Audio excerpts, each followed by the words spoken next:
My mother had gathered all the women in my family and convinced them to all wear black robes to attend my wedding, her own son's wedding, until I was forced to turn it to her own public humiliation funeral. On that faithful day, the church was packed with rows of family and friends sat waiting for the bride and groom. But instead of wedding bells, a projector flickered to life, and on the screen appeared the dark truth. Every lie, every sabotage attempt, every venomous word my mother had spat to try and destroy my marriage. And as her face turned pale, as she shrieked and lunged forward to stop it, I knew this was the moment I had been waiting for. This was the day I turned my wedding into her worst nightmare. My name is Sam, and I'm about to tell you everything about what really happened before and on my wedding day, and how my own mother nearly turned it to my newly built family funeral. But before we dive in, if you've ever been underestimated, disrespected, or told you weren't good enough, this story is for you. Hit subscribe right now, because you're about to hear how we turned a toxic mother-in-law's reign of cruelty into the sweetest, most unforgettable revenge. Like this video if you've ever wished for justice, and let's dive straight in. 7 years. That's how long my girlfriend, who has now become my wife, and I had been together when it all came to a boiling point. We were young, deeply in love, and honestly just trying to build a future together. But for 7 years, my mother, the woman I once thought might someday be happy for me to have my own family, waged a quiet, ugly war against us. And it all started with something as simple, as stupid, as the color of my girlfriend's skin. I'll never forget the day my mom first saw her picture. Up until then, she had ignored the fact that I even had a girlfriend. I thought maybe she was just giving me space. But the second she saw that photo, her face twisted. "She looks too dark," she muttered, and then said something I won't repeat here. She said words that are so ugly they made me sick. When I told her my girlfriend was Sinti, part of a proud community with roots in Germany for generations, my mom lost it. She ranted that Sinti and Roma were scam artists, gypsies, people who lied for a living. I was stunned. This was the woman who raised me? That day something broke between us, and instead of letting it go, my mom doubled down. She called my girlfriend a gold digger, said she must be after my fortune, the fortune that I don't even have as at that time. She painted her as untrustworthy, dangerous, less than human. I had to put my own mother in time out for 6 months. 6 months of silence because she couldn't stop spewing venom about the woman I loved. And every time she tried to pretend to give me a half-hearted apology, she would always ruin it by slipping in another jab. The timer reset again and again.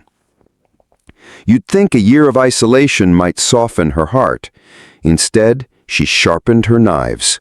She turned sneaky. She created fake Facebook profiles. One is me, one is my ex-girlfriend. She spent months faking messages, sending them back and forth, spinning the illusion of an affair. She printed screenshots and stormed into our home, waving them like holy scripture. For a moment, I saw devastation in my girlfriend's eyes. Her hands trembled. Her face went pale. My stomach dropped. I thought my mother will actually succeed in breaking us apart. But then I saw it, a fatal flaw in her plan.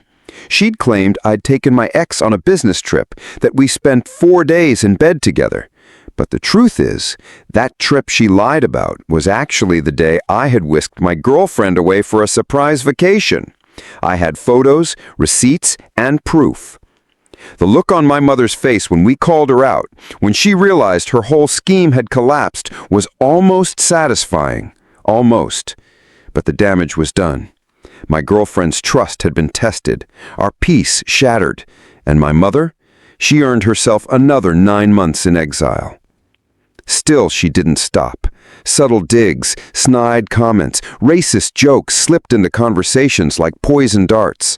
At holidays, she'd bring up every negative news story about the Sinti she could find.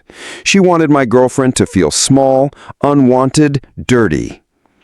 And then, even in all of this, we got engaged.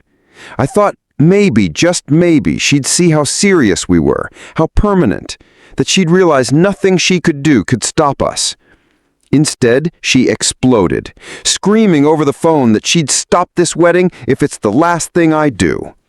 From that moment on, it wasn't just war, it was total annihilation. She sabotaged invitations by giving us fake addresses, hoping the cards would bounce back too late. She tried to cancel the flowers, the venue, even the menu. She spread rumors so vile, so convincing, that parts of my own family started to pull away. Every detail of the wedding had to be locked down with passwords because of her.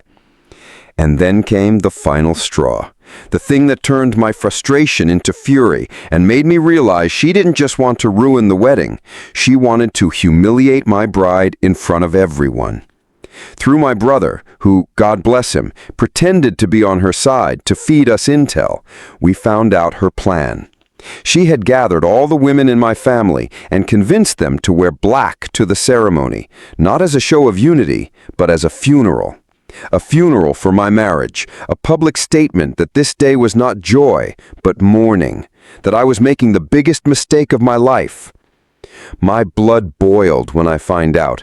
I lay awake at night, imagining her smug face as my wife walked down the aisle, surrounded by black-clad mourners. The disgust, the shame, the whispers. And that's when the idea was born. If my mother wanted to make our wedding her theater of cruelty, then fine. We'd give her a stage. We'd give her a spotlight. And in front of everyone, we'd strip her mask away. She thought she was planning a funeral. What she didn't know was that she was walking straight into her own. Nights turned into battlegrounds inside my own head. I'd lie there, staring at the ceiling, replaying every word my mother had ever spat about my fiancé. Her voice became this constant, gnawing echo. She's a liar. She's a gold digger. She's not good enough. And the worst part? Sometimes, for just a split second, I'd catch myself wondering, what if?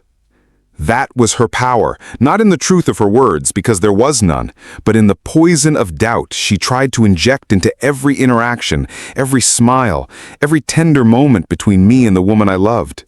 But then I'd roll over, see my fiancé's face in the dim light, peaceful, trusting. I'd remember how she had stood by me when my own mother tried to destroy us with fake Facebook messages. How she hadn't given up even when every rumor, every sabotage was designed to make her feel unwanted. That memory would wash away the doubt, replace it with anger. And anger is a dangerous fuel. See, love makes you want to protect, but anger makes you want to fight back. The months leading up to the wedding were a nightmare. My fiancé was trying to hold on to the joy of planning her dream day, choosing flowers, tasting cakes, picking out a dress that made her glow. But every step forward was sabotaged by my mother. The florist called one morning, confused, and asked, "Did you really want to cancel the flowers?" The venue also left a voicemail saying, "We received a request to move the date. Can you confirm?" Even the caterer also was baffled as she called to ask, "Someone tried to swap the vegetarian menu for an all-meat feast. Is that correct?" Every time it was the same. My fiancé's smile would falter. Her shoulders would slump. I could see it, the fear creeping in, that no matter how much we fought, my mother would still find a way to ruin our day. And then the rumors began to spread. Quiet at first, whispers carried at family gatherings. My cousins, who was always warm and supportive, suddenly grew distant. My aunts stopped calling. Invitations to Sunday dinners disappeared. It was death by 1,000 cuts, and my mother was holding the blade. I remember one night my fiancé broke down. We were sitting at the kitchen table, guest list spread out, when she just buried her hands in her hands and sobbed. "I don't know if I can do this," she whispered. Her voice cracked, and my heart shattered. "What?" I asked gently, though I already knew. The answer would be, "Marry you, with her there, with all of them there.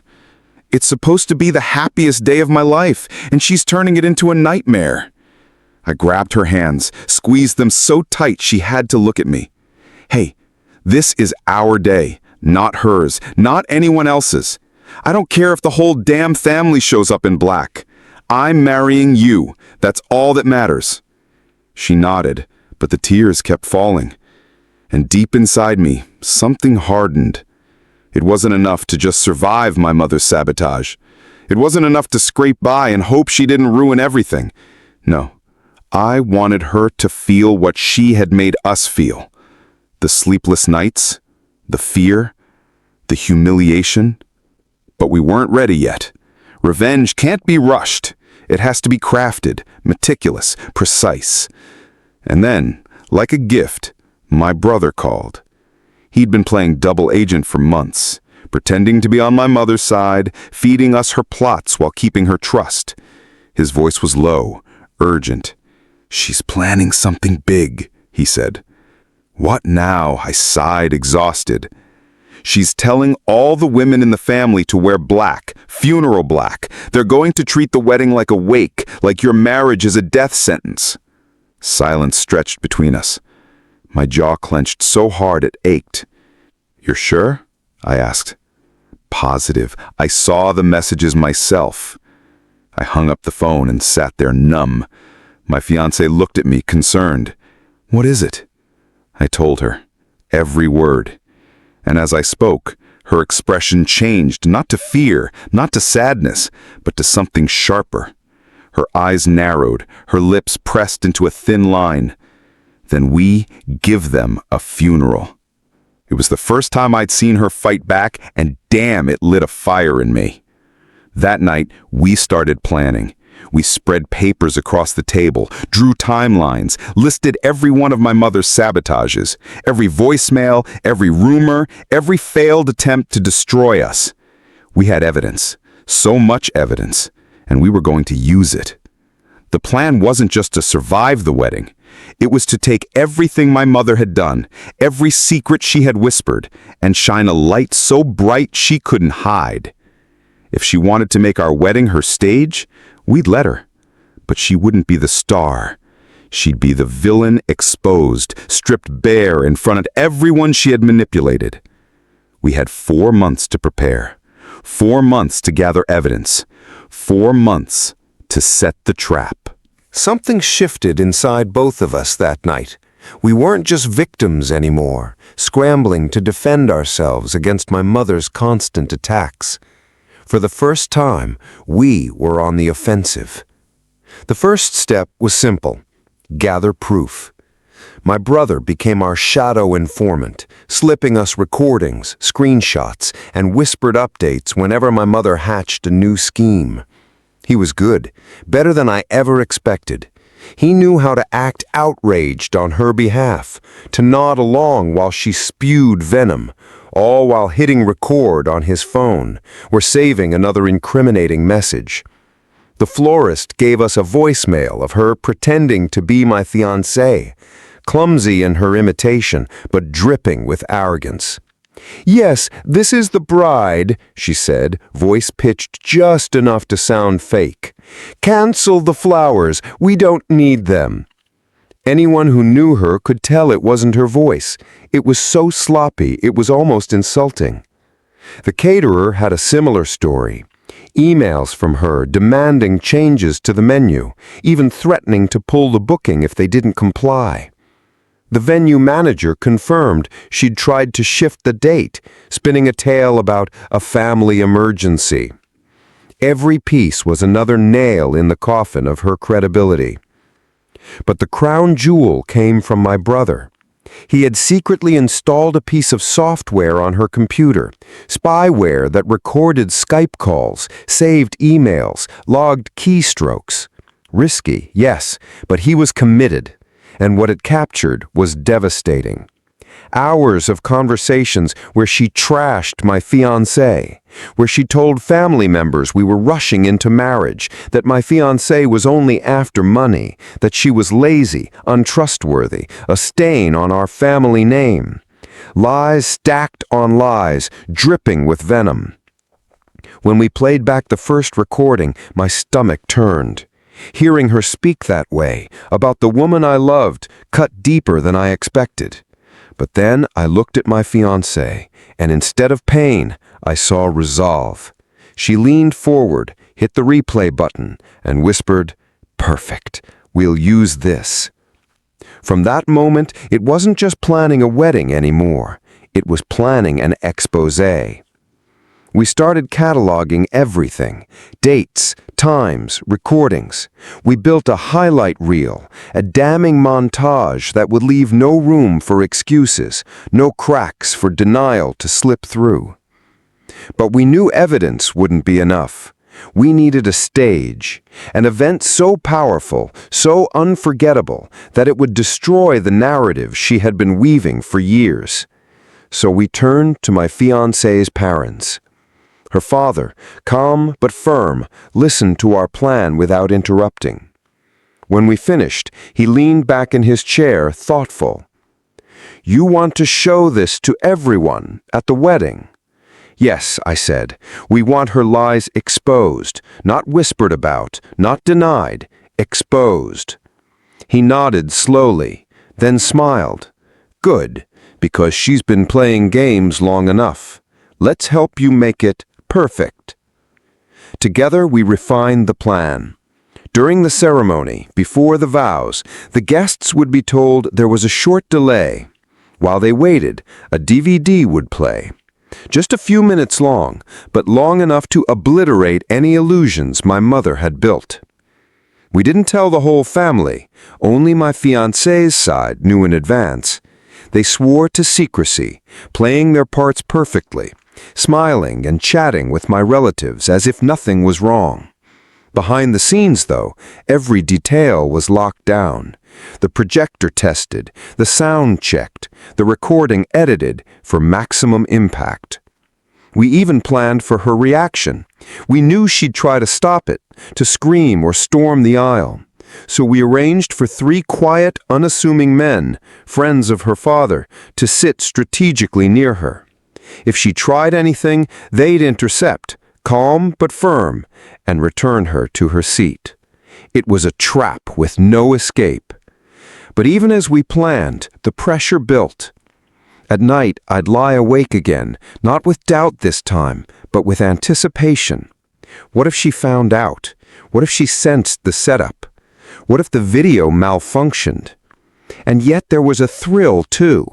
The thought of her face when the evidence rolled, the gasp of the crowd, the weight of years of venom finally being lifted. Every rehearsal in my head ended the same way. Her exposed, humiliated, stripped of power. And as the days ticked closer, one thought pulsed in my chest like a drumbeat. This isn't just a wedding anymore. This is justice. The morning of the wedding didn't feel real. My fiancée looked radiant in her gown, but beneath her smile, I could see the steel in her eyes.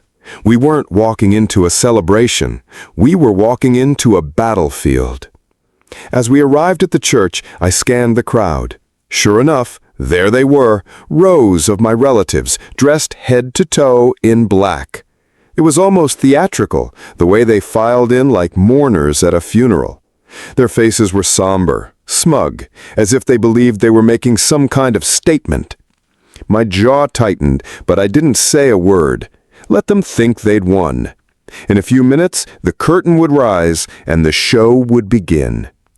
Guests settled into their seats, the low hum of conversation echoing against the high vaulted ceilings. Then came the announcement. "Ladies and gentlemen, there will be a short delay before the ceremony begins. In the meantime, please direct your attention to the screen." The lights dimmed. A hush fell over the crowd. The projector whirred and the first image flickered to life. It was the florist, his voice calm but incredulous, recounting how someone had called pretending to be the bride, trying to cancel all the flowers. Then came the voicemail, my mother's voice, unmistakable. Gasps rippled through the pews. People shifted uncomfortably, side-eyeing her. Next came the caterer on screen. He explained the bizarre requests, the attempt to swap the carefully chosen menu for something that would have excluded half of the bride's family. He showed the emails, signed with my fiancé's name, but traced back to my mother's address. I glanced at her. She was frozen, lips pressed tight, eyes darting around as whispers grew louder. And then came the recordings.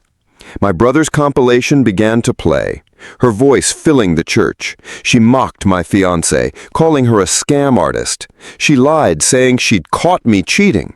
She laughed about how gullible the rest of the family was for believing her stories. Every word was venom, and every word was undeniable. That's when she broke. She shot up from her seat, screeching, "That's not true! That's taken out of context! Stop this right now!" She lunged down the aisle towards the projector, wild-eyed, arms flailing. But before she got 10 steps, the 3 men we'd planted rose smoothly from their seats. They intercepted her without a word, forming a wall of calm authority. "Sit down, or we'll escort you out." She fought, thrashing like a child, but they didn't budge. Finally, defeated, she collapsed back into the pew, seething, her face red with fury. The video rolled on for another 3 minutes, each second driving the knife deeper. By the time the lights came back on, the room was heavy with silence. My mother sat there, trembling, while every eye in the church bored into her. And then my fiancé's father rose. He walked slowly to the altar, his presence commanding the room. His voice when he spoke was steady and clear. "Our daughter has tried for years to build a relationship with this family. She has been met with cruelty, with lies, with sabotage. Today was supposed to be her wedding day. But how can there be a wedding when the groom's own family conspires to destroy it?" A murmur ran through the crowd. My mother shifted uncomfortably, but no one came to her defense. He continued, "Months ago, the couple decided they would not give you that power. They married in secret, surrounded only by love and support. Today was never their wedding. Today was your reckoning." A gasp followed. My relatives stared at each other, stunned, realizing they had been duped. The black clothes that were meant as an insult now looked like costumes in a tragic play. My fiancé's father's eyes swept the room, hard as steel. "The bride and groom are already on their honeymoon. They will not return for 4 weeks, and when they do, they will have no contact with this side of the family for 1 year. After that, they may reconsider, but only if you reflect on your actions and change your ways. If not, they are prepared to cut ties permanently." The silence was suffocating. My mother's face twisted into a mask of rage, but she couldn't speak, not with every person around her staring, judging, seeing her for what she truly was. I almost pitied her. Almost.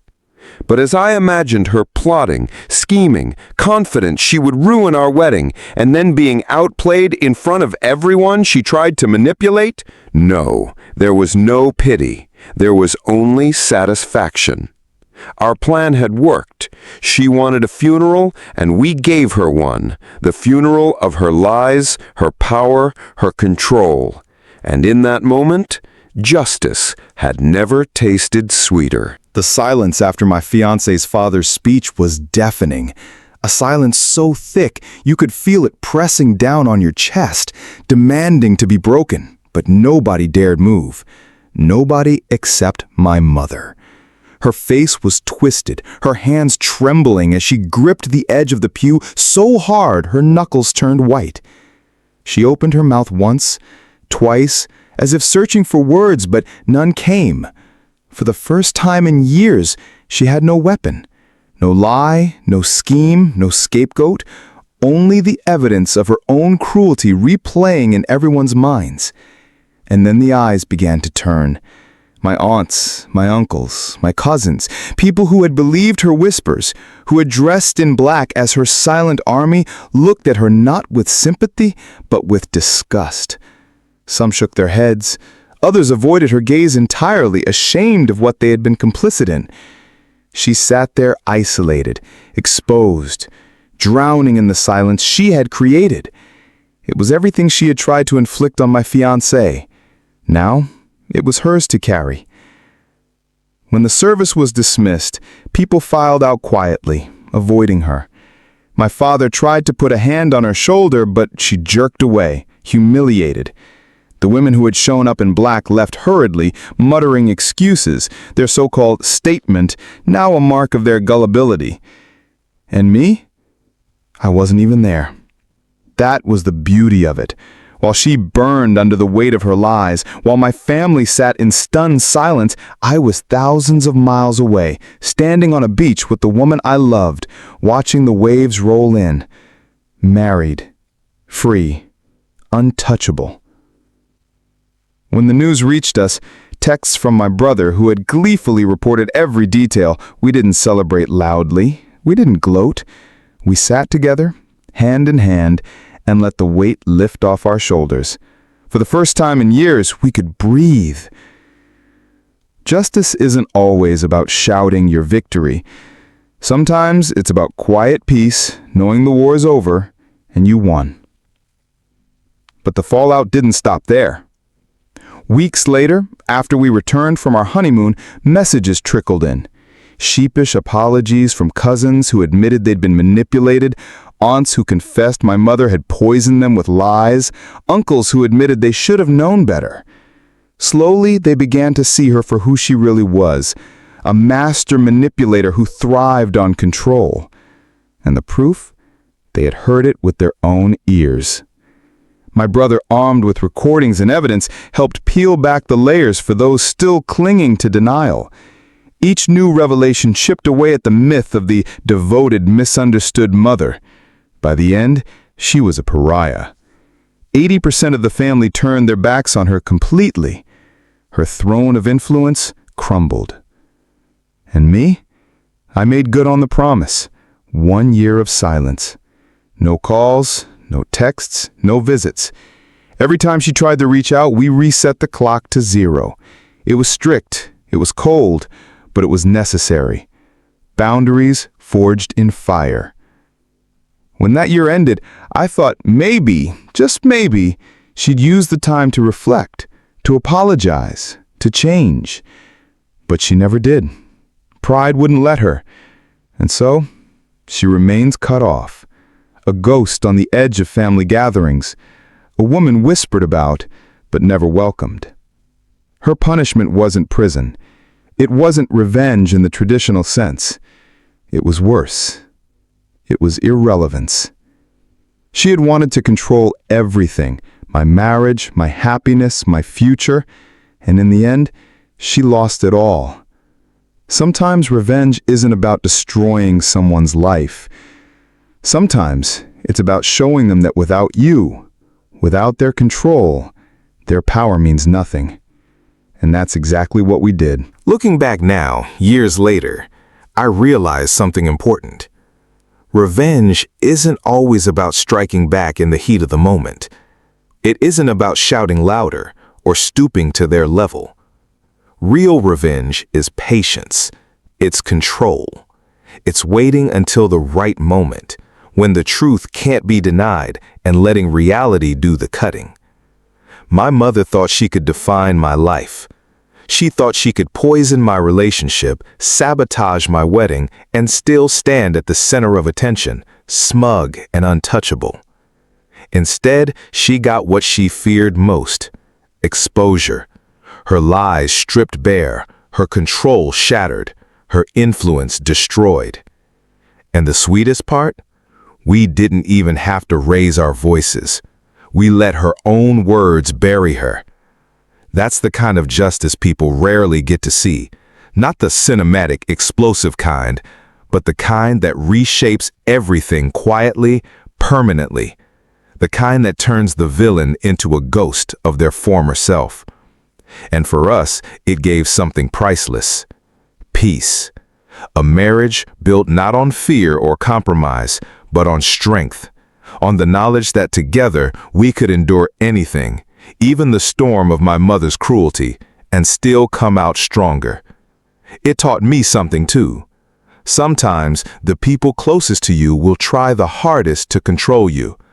Sometimes the battles we fight aren't against strangers, but against family, against blood. And in those moments, you have to choose. Let them rule you or reclaim your power. We chose power. We chose love. And in the end, that was the ultimate revenge. If you've ever had someone underestimate you, try to sabotage you, or make you feel small, then you know how good it feels to see justice served. So here's what I want you to do. Hit that like button if you enjoyed this story. Drop a comment below if you've ever had a toxic family member or someone in your life you had to cut off. And don't forget to subscribe for more stories where justice isn't just served, it's crafted and narrated. Because sometimes the sweetest victories are the quietest ones.